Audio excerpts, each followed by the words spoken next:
Hello guys, welcome back to my channel. So it's me Am again. So for today's video, we are going to continue to talk about being a breadwinner. This is very important. What is to know your girlfriend or boyfriend, to know what's his role in his family if he or she is the breadwinner, because these are the struggle that you might be encounter. By the way, if you haven't seen the part 1, just scroll on my previous video.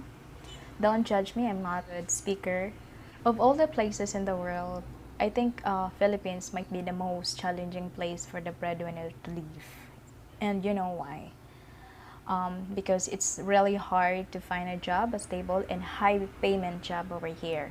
That's why a lot of Filipinos went abroad. Over here, it's very known for its strong family ties. It is very common to extend generosity and help to each member of the family. As the saying goes, blood is thicker than water. I don't know if you believe that or not. With the most family living in poverty, it's awful to ignore relatives in need, especially if you're the only member who finished a degree.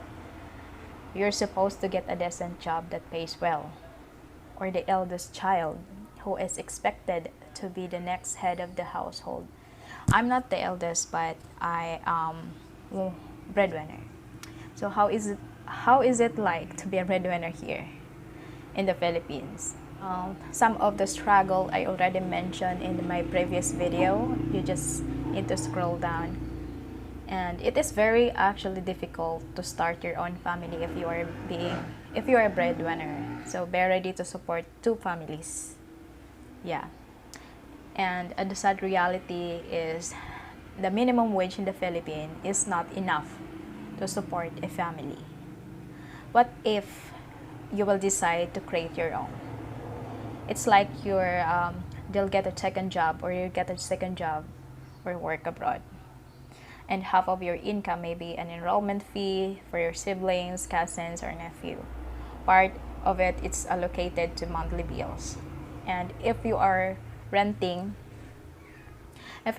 a house, then you are going to pay your own bills, and you're also going to pay your parents' bills. They have a hard time affording a house. The prices of properties nowadays are all very high. And one of the option is loan, but you need a decent paycheck for them to consider. Consigns may also add to the burden, assuming your parents have no permanent residence, so your parent is renting. You may end up saving for two properties if you wanted to buy properties for you and your family. Restricted from buying things you want. You watch an iPhone reviews every year for new models, but it's just end up not buying it. Monthly electrical, water, internet, food will always be a priority. And even if you save sometimes for that expensive phone, or let's say you are planning to have vacation, you will be discouraged, realizing that money could give your parents or siblings a new set of clothes, a new set of shoes, and everything that they need. Financial obligation will make you consider spending that hard-earned money on things that are more valuable than your personal needs. A living emergency fund. Everybody expects you to have available funds once a problem occurs. It happens to me every time. A sister that has given birth, nephew that has been hospitalized, or a cousin with insufficient enrollment funds. These are some of the instances you wish you didn't know about. But as financial capable family member, you have no choice but to help them instantly, or else the problem may worsen. And it's really hard to say no, even if you do not have a resource to help. Your conscience and guilt-tripping relatives will force you to find ways. Either take away parts of your emergency fund, spend your savings, or at worst, take a personal loan. Yeah. You are allowed to pursue your passion. Few Filipinos have the guts to leave their 9 to 5 jobs to pursue their passion.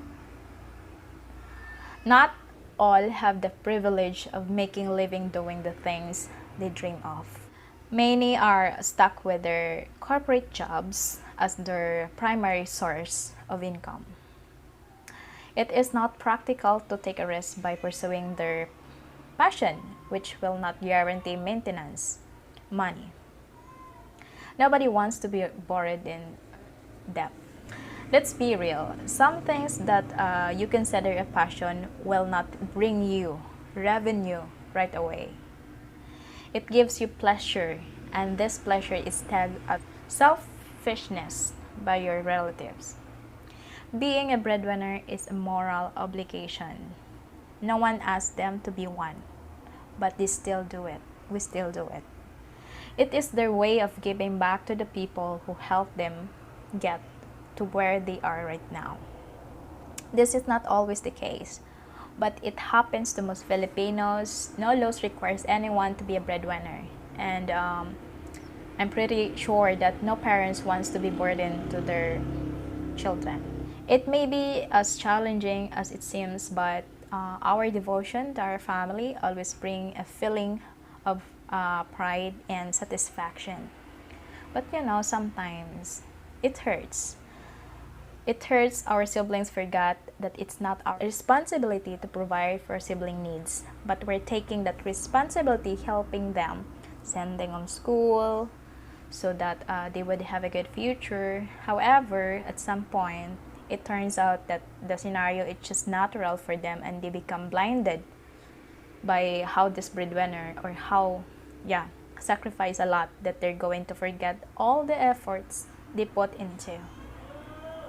Filipino siblings thought that breadwinner must take this responsibility for feeding them, and they even forgot the word respect and gratitude to the person who toils hard,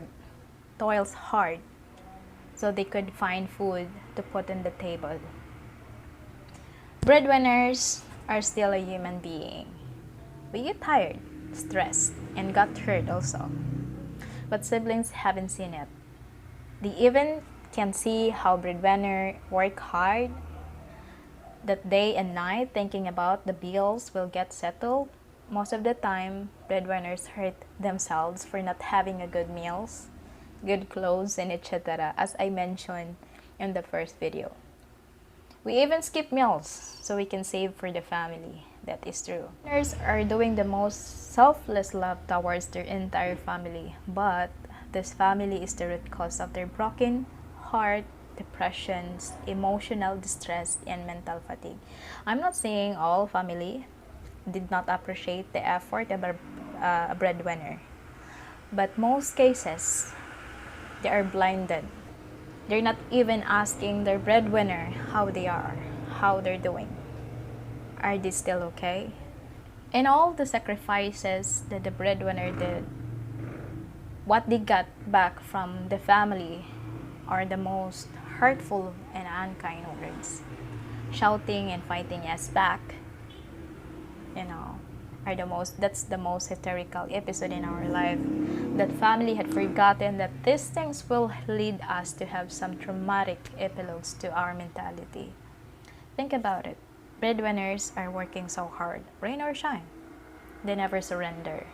In sickness or good health, they keep on fighting, but in the end, they'll receive unkind words from the people who had been the reason for all the sacrifices breadwinner does. These responsibilities and obligations of your partner, if she or he is a breadwinner, will be the main cause why sometimes you are having a misunderstanding, especially when it comes to financial. So that's it for today, guys, and thank you so much for watching my video, and don't forget to subscribe. Thank you so much. See you again. Bye bye.